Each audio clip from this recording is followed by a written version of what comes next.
Assalamualaikum warahmatullahi wabarakatuh. Halo anak-anak, selamat pagi semuanya. Hari ini Bapak akan mengajarkan kembali mata pelajaran pendidikan agama Islam, yang mana hari ini kita akan membahas Al-Quran dan Sunnah sebagai pedoman hidup. Tapi sebelum itu, mari kita bersama-sama berdoa semoga pembelajaran kita hari ini dilancarkan oleh Allah Subhanahu wa taala dan diberikan pemahaman. Amin. Al-Fatihah.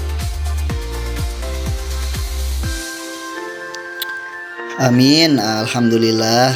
Terima kasih anak-anak sekalian yang sudah berhadir, dan walaupun hari ini kita hanya pertemuan online, tapi saya rasa itu tidak menjadi masalah dan tetap semangat untuk belajar. Nah, saya mau nanya dulu nih ke anak-anak sekalian, hari ini apakah sudah siap belajar? Sudah siap? Kita lihat kalau semisalnya pas Bapak tanya ada yang nggak siap, maka jawabannya adalah inilah tempat bagi orang-orang yang pemalas. Coba deh anak-anak sekalian diperhatikan. Jadi kita nggak boleh jadi anak pemalas, ya kan? Kita kembali. Kalau misalnya Bapak tanya lagi, apakah anak-anak sekalian sudah siap belajar? Jawabannya sudah siap gitu.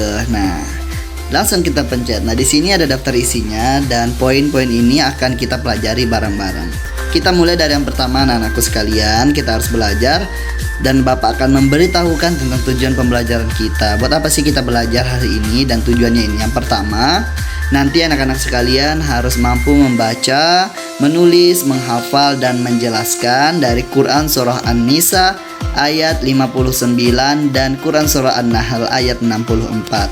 Isinya ada apa aja, Bapak? Oke, sebelum kita masuk ke intinya, ada pertanyaan pemantik dulu nih buat anak-anak sekalian. Nah, jadi pertanyaan pemantiknya sebelum kita ke materi inti, yang pertama, apa manfaat mempelajari Al-Quran? Yang kedua, apa manfaat mempelajari hadis Nabi? Jadi nanti dua pertanyaan ini silakan nanti anak-anakku dijawab aja nanti di grup WhatsApp, nanti dikirim dan di tag Bapak. Jadi nanti Bapak bisa baca dari jawaban teman-teman semuanya, anak-anakku sekalian. Dan jawabannya jangan mencontek ya, sesuai dengan pengetahuan anak-anak sekalian. Oke.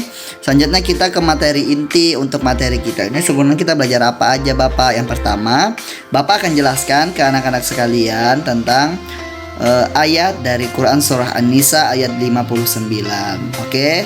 Nanti hari ini Bapak bacakan. Nanti setelah kegiatan ini nanti akan ada tugas dari Bapak. Oke. Bapak baca.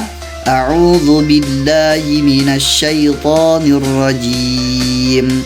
Ya ayyuhalladzina amanu athi'ullaha wa athi'ur rasul. Athi'ullaha wa athi'ur rasul wa ulil amri minkum. فإن تنازعتم في شيء فردوه إلى الله والرسول إن كنتم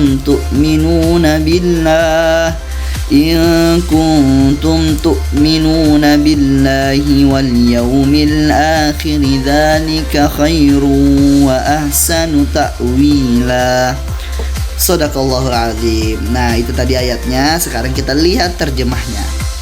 Terjemahannya, wahai orang-orang yang beriman, taatilah Allah dan taatilah Rasul Nabi Muhammad serta ulul amri atau pemegang kekuasaan di antara kamu. Jika kamu berbeda pendapat tentang sesuatu, kembalikanlah kepada Allah, Al-Quran dan Rasul, yaitu sunnah atau hadisnya. Jika kamu beriman kepada Allah dan hari akhir, yang demikian itu lebih baik bagimu dan lebih bagus akibatnya di dunia dan di akhirat. Nah, jadi dari terjemahannya kita sudah tahu tentang perintah Allah Subhanahu wa taala untuk menaati Allah, menaati Rasul dan menaati para pemimpin-pemimpin kita. Kita lihat tafsirnya, tafsir tahlili, yaitu ayat ini memerintahkan agar kaum muslimin taat dan patuh kepada Allah, kepada Rasulullah, dan kepada orang yang memegang kekuasaan di antara mereka agar tercipta kemaslahatan umum untuk kesempurnaan pelaksanaan amanat dan hukum sebaik-baiknya dan seadil-adilnya. Jadi Al-Quran itu sudah mengajarkan kepada kita semuanya tentang keadilan, tentang kepatuhan, tentang pemerintahan kepada kita semuanya. Dan secara secara tidak langsung Allah Subhanahu wa taala mengajarkan kita untuk taat dulu kepada Allah, lalu taat kepada Rasul, lalu taat kepada pemimpin. Ketika ada perdebatan dengan pemimpin, maka kita kembalikan kepada ayat Allah dan kita kembalikan kepada hadis Nabi. Seperti itu. Selanjutnya di materi kedua yaitu di Quran surah An-Nahl ayat 64. Bapak bacakan lagi. A'udzu billahi minasy syaithanir rajim. Wa ma anzalna 'alaikal kitaba illa litubayyana lahumul ladzi ikhtalafu fihi wa hudan wa rahmatan liqaumin yu'minun. Nah, kita lihat terjemahannya. Anak-anakku sekalian, terjemahannya adalah kami tidak menurunkan kitab Al-Quran ini kepada Nabi Muhammad kecuali agar Nabi Muhammad menjelaskan kepada mereka apa yang mereka perselisihkan serta menjadi petunjuk dan rahmat bagi kaum yang beriman. Jadi sudah jelas ya anak-anak sekalian bahwasanya Al-Quran ini diturunkan kepada kita sebagai pedoman hidup untuk kita semuanya. Bahkan di dalam Quran surah An-Nisa tadi dijelaskan tentang taat, lalu dikatakan kalau ada perselisihan kembalikan kepada Tuhan, dan diperjelas lagi di Quran surah An-Nahl ayat 64. Dan dalam ayat ini Allah menjelaskan fungsi Al-Quran yaitu sebagai dasar dan pedoman yang dapat membuka pikiran mereka untuk dapat menilai kebenaran bimbingan wahyu. Allah Subhanahu wa taala menjelaskan kepada kita bahwa Dia menurunkan kitab kepada Nabi Muhammad untuk dijadikan bimbingan bagi para umatnya. Jadi begitu anak-anakku sekalian. Nah, sebelum nanti kita masuk ke beberapa pertemuan ya anak-anak sekalian di pembuka. Nah, Bapak mau menjelaskan kepada kalian tentang petunjuk kerja dari tugas-tugas yang akan Bapak berikan. Yang pertama, harus berdoa dong sebelum belajar seperti yang kita lakukan di awal.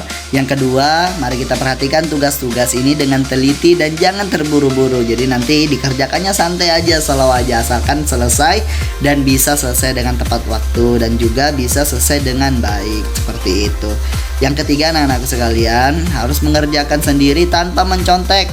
Yang keempat, periksa kembali tugas yang sudah dikerjakan. Oke, jadi dari petunjuk kerja ini mohon nanti anak-anakku sekalian bisa diperhatikan, karena nanti akan Bapak berikan nilainya. Kalau nanti jawabannya bagus, Bapak akan berikan nilai yang bagus juga. Insya Allah nilainya akan memuaskan. Nah, selanjutnya nanti akan Bapak Fadil, rekan Bapak akan menjelaskan. Tugas individu pertemuan pertama yaitu menonton video yang sudah disiapkan di Google Chrome. Memperhatikan video dengan seksama, ikuti dan ulangi bacaan yang ditonton, buat video rekaman, lalu dikumpulkan di Google Classroom. Link Google Classroom ada di bawah. Tugas kelompok pertemuan pertama. Ketua kelas silahkan membuat 8 kelompok, masing-masing 5 orang. Setiap kelompok berdiskusi online mengenai pelajaran apa yang bisa kita dapatkan dari materi hari ini. Menulis kesimpulannya di grup chat WA melalui ketua kelas. Tugas individu pertemuan kedua, yaitu silahkan diperhatikan kembali video di Google Classroom. Terus itu membuat rekaman video menghafalkan surah An-Nisa ke-59 dan surah An-Nahl ke-64. Selanjutnya dikumpulkan di Google Classroom. Tugas kelompok pertemuan kedua. Ketua kelas silahkan membuat 8 kelompok, masing-masing 5 orang. Setiap kelompok berdiskusi online mengenai pentingnya menghafalkan Quran surah An-Nisa ke-59 dan An-Nahl ke-64. Menulis kesimpulannya di grup chat WA dikumpulkan melalui ketua kelas. Tugas individu pertemuan ketiga, yaitu silahkan mencari artikel yang berhubungan dengan Quran surah An-Nisa ke-59 dan An-Nahl ke-64. Buatkan 3 pertanyaan dari literatur yang sudah didapatkan, Tuliskan masing-masing 5 hukum bacaan Al-Qamariyah dan Asy-Syamsiyah dari materi yang sudah disampaikan. Kumpulkan di Google Classroom. Tugas individu pertemuan keempat. Ketua kelas silahkan membuat 6 kelompok. Silahkan cari satu hadis lalu memberikan kesimpulan dari hadis tersebut. Setiap siswa harus membuat satu kesimpulan lalu dikumpulkan ke ketua kelas melalui Word. Selanjutnya ketua kelas mengumpulkan tugasnya di LMS. Tugas individu pertemuan kelima, yaitu setiap siswa membuat peta konsep terkait pengertian Al-Quran dan hadis. Membuat video presentasi kreatif terkait peta konsep maksimal 5 menit.